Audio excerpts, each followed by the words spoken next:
In today's episode, we'll break down two important stories. First, we'll talk about whether CSR should be compulsory for companies, and then we'll talk about how India's informal firms shape innovation. Welcome back to the Daily Brief by Zerodha, where we cut through the noise to help you understand what's actually happening in the most important stories from business and markets.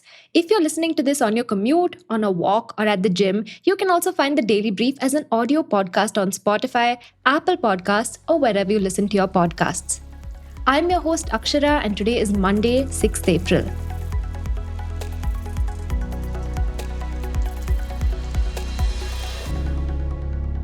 Coming to the first story. Somewhere in the fine print of India's corporate law sits one of the most unusual policy experiments in the world. Since 2014, any sufficiently large Indian company has been legally required to spend a fixed share of its profits on social causes, not disclose or report what it spends. Our law mandates that they spend, and no other major economy on earth does this. Other economies, even those philosophically wedded to social spending, have something milder. The European Union's landmark Corporate Sustainability Reporting Directive, for instance, requires companies to publish exhaustive data about their environmental and social footprint. What it does not do, however, is require them to open their wallets. Section 135 of India's Companies Act 2013, meanwhile, does precisely that. A decade since it kicked in, at least going by the headline number, this has unlocked a flood of capital for social issues. The qualifying listed companies have spent over rupees 1.22 lakh crore on CSR activities since FY14. Compliance is near universal and annual spends are rising. Yet, a growing body of academic evidence tells a story that's more complicated. Now, on two different occasions before the 2013 law, India tried pulling corporate money for social causes voluntarily. In 2009, the Ministry of Corporate Affairs issued CSR guidelines, and another set of guidelines followed in 2011. The industry ignored both. Even SEBI jumped into the act. In 2011, it asked top listed businesses to submit business responsibility reports where they would have to answer 36 broad questions on different environmental and social themes. But they too did not require spending.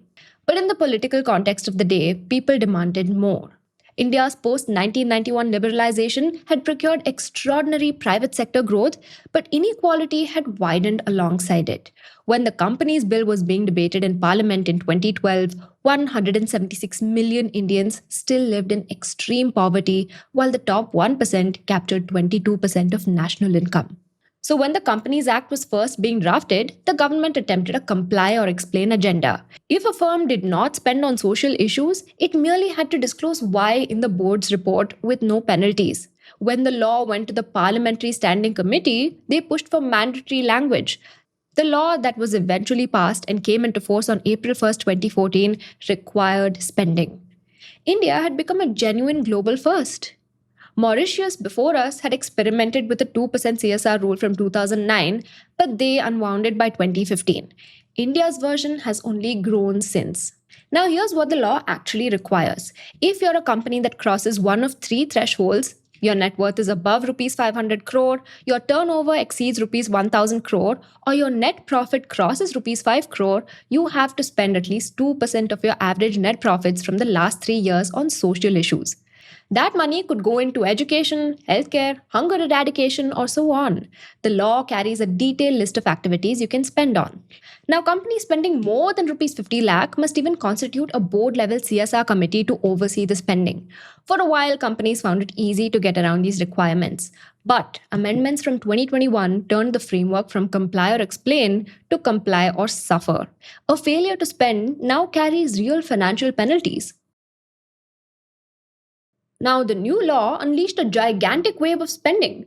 An additional rupees 1.22 lakh crore hit the social sector. 63% of that amount, roughly rupees 77,000 crore, arrived in just the last 5 years. In FY24 alone, a single year, companies deployed more than rupees 19,000 crore. 2/3 of companies now spend above the mandatory 2% floor. Between FY 2015 and FY 2024, the aggregate spending as a share of average profits has risen from 1.8% to 2.65%. If you wanted to prove that a legal mandate can mobilize private capital, India's CSR data should be Exhibit A. But there are two structural patterns underneath the headline which tell a more complicated story. The first is geography. Maharashtra accounts for 34% of all listed company CSR spend. Delhi takes another 12%. The top 10 states absorb 95% of the total, and these happen to include some of the richest parts of our country.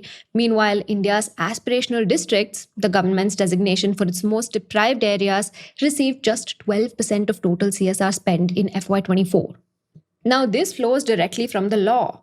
The law has a local area preference which was meant to ensure that communities near corporate operations benefit from their social spending. In practice, this just directs money towards industrial and corporate hubs. But these are already economically vibrant places. So instead of going to those who need it the most, money reaches places with the most business. The government's own CSR portal acknowledges this skew, describing CSR spending as supply driven and noting concentration in industrialized states. Now, the second pattern is the quiet hollowing out of the NGO ecosystem. So, at first, CSR money flowed into India's NGOs who were best placed to deploy it. But fly by night operators too saw this as an opportunity to get their hands on easy cash. Companies found it difficult to identify high quality, transparent NGOs, particularly in rural areas. So instead, that money was routed through in house foundations. The share of companies using external implementing agencies fell from 78% in FY20 to just 28% today. CRISIL explicitly flagged this as a challenge in its 2025 yearbook. As a result, even though the mandate created a large statutory pool of social money, the organizations that had the community level relationships to actually deploy it were slowly cut out of the pool. Social spending elsewhere in the world tells you something about those who spend. Now, when a company spends generously on social causes, it's a costly, credible signal. Investors could see it as evidence of institutional quality. Customers might interpret it as a proxy for trustworthiness, and employees could see it as an evidence of the culture they're joining. That signal has value precisely because nothing requires it. Of course, the signal isn't the point, the spending is. But those bragging rights alone can push a company to contribute. It visibly did so in India until the CSR mandate destroyed it. Rajgopal and Tantri, writing in 2021, looked at what happened to companies that were voluntarily spending large amounts on CSR before the law came into effect. The generosity of these firms, pre-mandate, had meant something. Interestingly, after Section 135 kicked in, they no longer saw a point in giving out that signal, and so they cut how much they spent. This cohort of companies actually slashed their CSR spending from 10.8% of profits to just 3.6%. After all, why spend it if it no longer differentiates you from the crowd? That 2% floor instead became the ceiling. Now, this might sound vain, but there's an economic logic to it worked out theoretically by Albuquerque, Koskinen, and Zhang in 2019. For a company, CSR can be a product differentiation strategy. Companies that do it voluntarily have more loyal customers who stick around even when things get rough, and this insulates them from economic downturns. But that only works when relatively few firms do CSR. If everyone's compelled to do it, the differentiation evaporates while the cost remains. Strategically, this no longer makes sense. Instead, those companies start looking for other ways to stand out. The firms that cut CSR spending instead increase their advertising budgets by nearly 25%, trying to replicate the brand building function that voluntary CSR had previously served. But that didn't work for them. Researchers found that firms that made this switch saw their return on assets fall by 8% and return on equity fall by 11.5% relative to pre-mandate averages. Advertising, it turns out, was a less efficient use of capital than the voluntary CSR those firms had previously chosen. So the mandate cut down their generosity while pushing firms into a replacement strategy that actively damaged their financial performance. A study by Chauhan, Ghosh, and Jadiappa ran an analysis comparing companies forced into CSR spending against those that remained below the legal thresholds. Curiously, the firms mandated to spend experienced roughly an 8% increase in systematic risk relative to those who weren't. Now, systematic risk, or beta, is a measure of how much a stock moves with the broader market. A higher beta means greater volatility relative to the economy, and those stocks' prices swing harder than their peers. It's weird, right? Why would being forced to spend on social causes make a firm riskier? The reason is operating leverage. Before the mandate, CSR was a discretionary expense. Companies could cut back in bad years and scale up in good ones, and this made it behave like a variable cost. After the mandate, they developed a quasi fixed obligation, 2% of average profits, backed by financial penalties. No matter how that year's business was, their previous profits weighed down the year's P&L. When a firm's cost structure becomes more rigid, profits become more sensitive to revenue fluctuations. A drop in revenue now produces a steeper drop in earnings because its costs don't budge. The firm's earnings become more cyclical, and its stock co moves more aggressively with the market. So beta rises.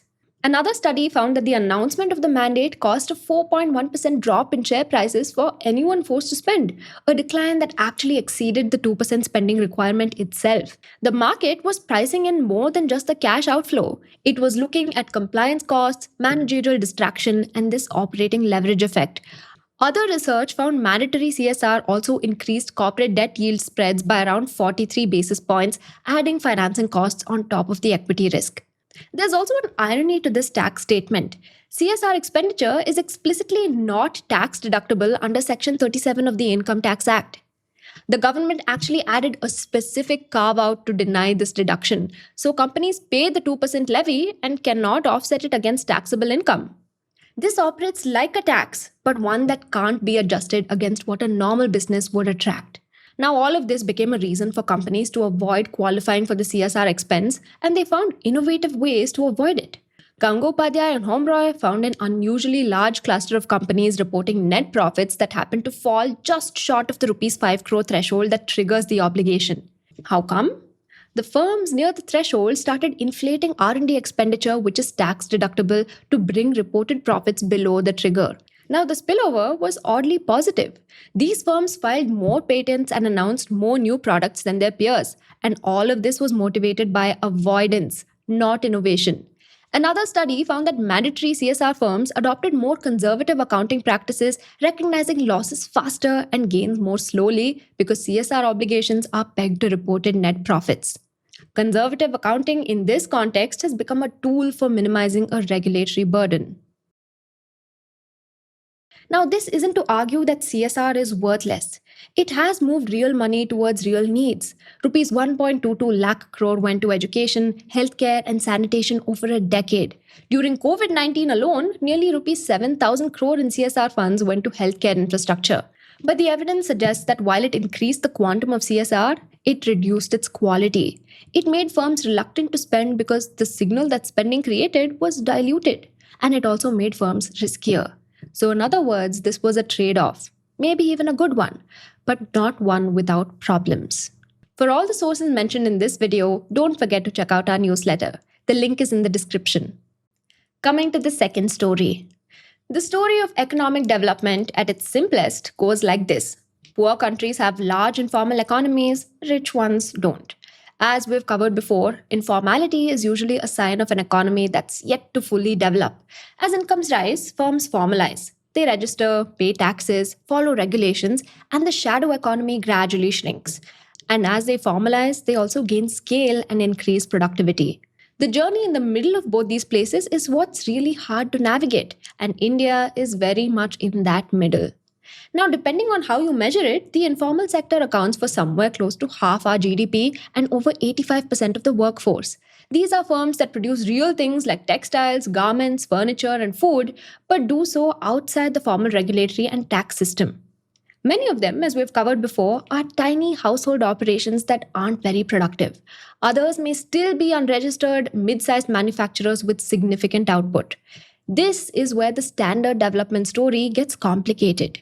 See, informal firms still compete with formal ones for similar resources, and since they're informal, they skirt many rules that formal ones have to compulsorily adhere to. They're not bound by labor laws governing minimum wages, working conditions, or severance. They don't carry the overhead of formal compliance. That, in some cases, gives them an advantage that formal firms don't have. An intriguing new paper by management researchers Bibek Bhattacharya, Sudhanshu Maheshwari, and Ashneet Kaur looks at what happens inside formal Indian manufacturing firms when that competition intensifies. Let's dive in.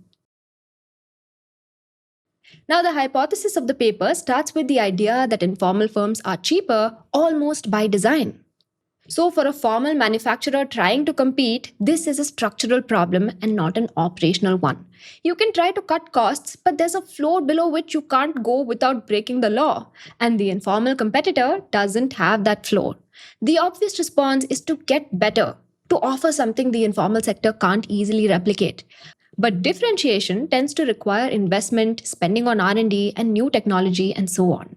For the average small or medium-sized formal manufacturer, most of that is simply not viable. Access to capital is constrained, technical talent is expensive, and the returns on formal R&D investment are uncertain and slow. So the paper asks a different question. Is there a cheaper form of innovation that resource-constrained firms can reach for instead? The answer it proposes is something the researchers call innovation time off. It's the practice of giving employees discretionary time to experiment with new ideas, explore better processes, or think about improvements to products and marketing. Google's famous 20% time policy, which reportedly gave engineers the space that produced Gmail, operates on exactly the same principle. Now, the implementation at an Indian SME is considerably more modest, but the underlying logic is the same. If you can't buy innovation, you might be able to create the conditions for it to emerge from within. However, it's worth noting that this innovation doesn't refer to new technology or products. It relates primarily to process level improvements. Now, the paper's central hypothesis is straightforward. Formal firms facing greater competitive pressure from informal rivals should be more likely to turn this kind of frugal, employee driven innovation as a response. Managers confronted with a competitive threat that they can't match on cost redirect their attention toward building internal capability cheaply. So, to test this, the researchers used data from the World Bank Enterprise Survey of Indian manufacturing firms conducted between 2013 and 2014. Informal competition was measured through a separate survey question asking how much of an obstacle the practices of informal competitors were to the firm's current operations. The hypothesis, it seems, held up. The more intense the informal competitive pressure a firm reported, the more likely it was to offer employees innovation time off.